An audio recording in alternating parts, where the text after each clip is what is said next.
Hi, Zambia 1, Benin 1, under 20 AFCON. When you look at the statistics that Zambia posted, you would then think that maybe it was a good result from that score because Zambia only had 39% of the possession. They completed only 169 passes, which was just half of what the opposition completed, and they had 3 attempts at goal, yielding into one goal. From that perspective, you would think that with maybe those not so favorable stats and getting a draw, maybe it was a good result from that end. But then getting to the football itself, in terms of the performance, what did we learn from yesterday's encounter? First things first, I think there are a few things that Zambia did not get right. Among those, defensively, is the issue of the press. I think the press was very poor. In a lot of times, it was isolated. A player going to effect a press without the teammates following suit, and the moment you do that, then the press is basically non-existent. It's as good as not pressing. If anything, you're just leaving your team open, and that is what I think made Benin dominate in the key areas, especially in the middle.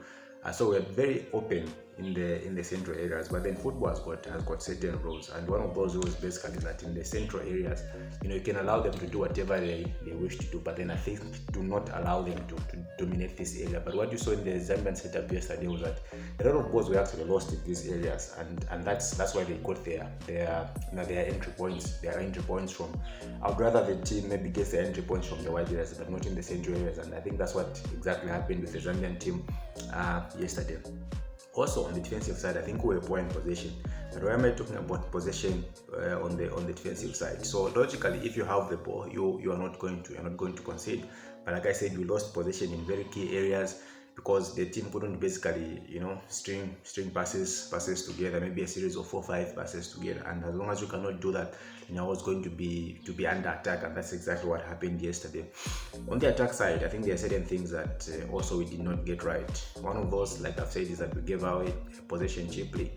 Then there weren't enough build-up options. So what you expect in terms of build-up options? Zambia set up in what would probably be a 4-1-4-1 or 4-4-2 diamond. At times look like a 4-5-1, whatever you want to call it.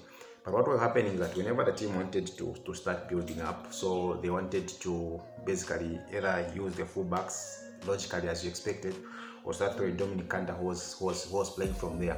But a lot of times we do not see any of the supporting cast dropping maybe around these areas to come and help, because the more numbers you have around this point, as long as when you're trying to build up, then that's what gives you penetration, that's what gives you a lot of time on the ball. But as long as you don't have people coming deep to come and collect, then it's going to be very difficult. I expected maybe a Majapa to come and help Kanda to collect.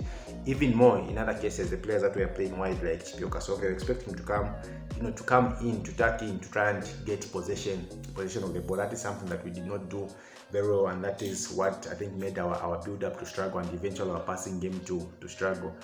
In attack, the team was also set up to try and break quickly, go forward quickly.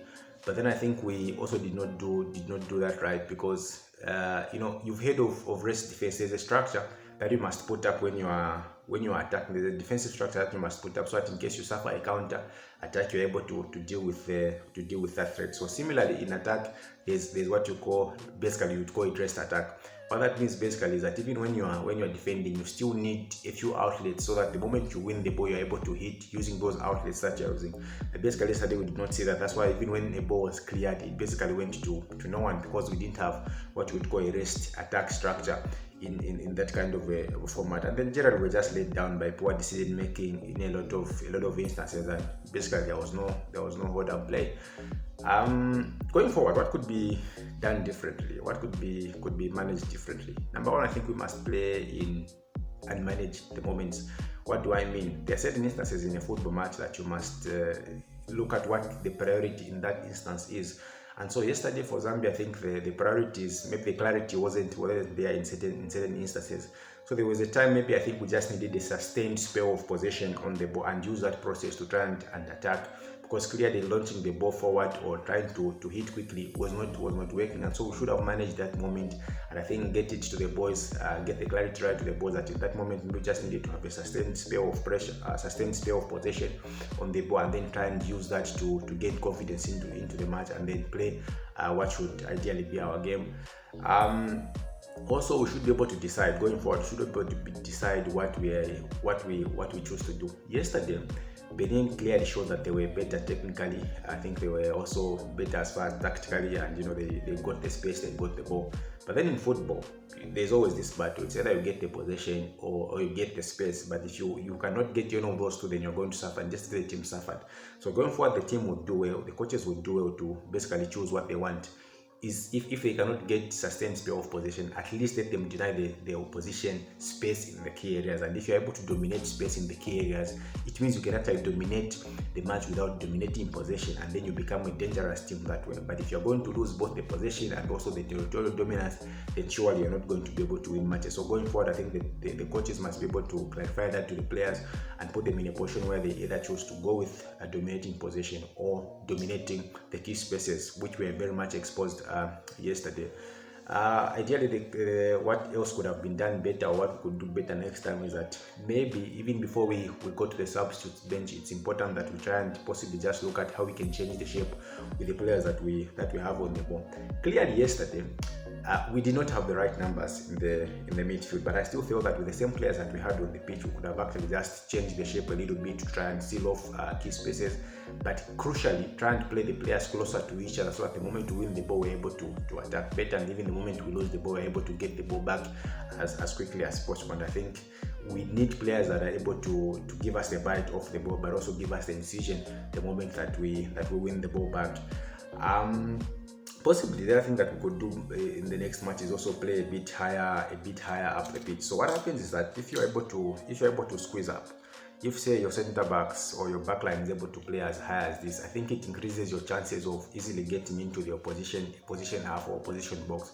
But also what that thing does is that it helps your team to be able to play closer to each other. There are a lot of benefits that come with that, both defensively and attack-wise. And so if we're able to get that play a bit higher up the pitch, I think it will help the team in a lot of ways.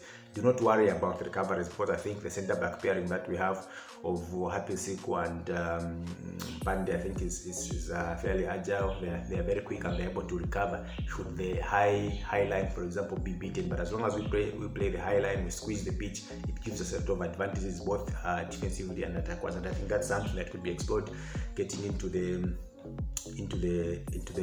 next match, because it helps us get to the opposition goal quicker, and also it reduces the marking spaces. It basically compresses the pitch, and when you compress the pitch, it's a point of strength basically. Going forward, if we also cannot dominate possession, I think we can try and make use of the speed merchants that we have in the team. And so we then have to switch our game and tailor it to the kind of players that we have. There's a striker, Kingston Mtadu. I think Kingston Mtadu was able to get in behind the defense. He's able to give us the hold-up play. He's able to run with the ball, and I think that gives him an advantage and places us in a position where if we're not able to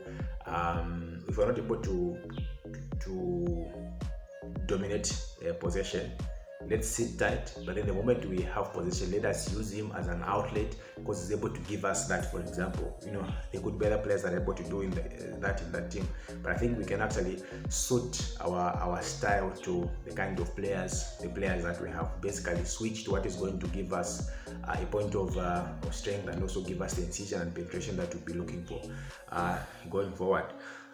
In summary, I think the coaches are able to turn the situation around. Like I said, it was a 1-1 draw, 1 point shared for each team. I think we have a good bench, a league-winning coach there, CAF Champions League experience. Surely they should be able to turn around, and I think from that perspective, we shouldn't really be so worried. It's also important that the coaches try and get the boys' heads clear, so that the boys know that they have what it takes to be able to perform at that level, and also ensure that the boys play a game that is going to suit them, and also be able to get one better of the opposition. Obviously, one would also be hoping that maybe it was just first game jitters. Sometimes that happens. It's a new stage basically for each and every one of them playing at the AFCON. and so maybe first game jitters got the better of them, but we'll be hoping that whichever way you look at it, that the second game is going to be better, and equally the third game. And so that's what I just thought I could share, maybe what we didn't really basically do right, what we could possibly do better going forward to ensure that the team wins their next match and gets well on way for the quarterfinals and eventually the semi-finals, which will serve as qualification for the World Cup. I'd also like to know what you think. Those were my thoughts. Until next time, bye bye.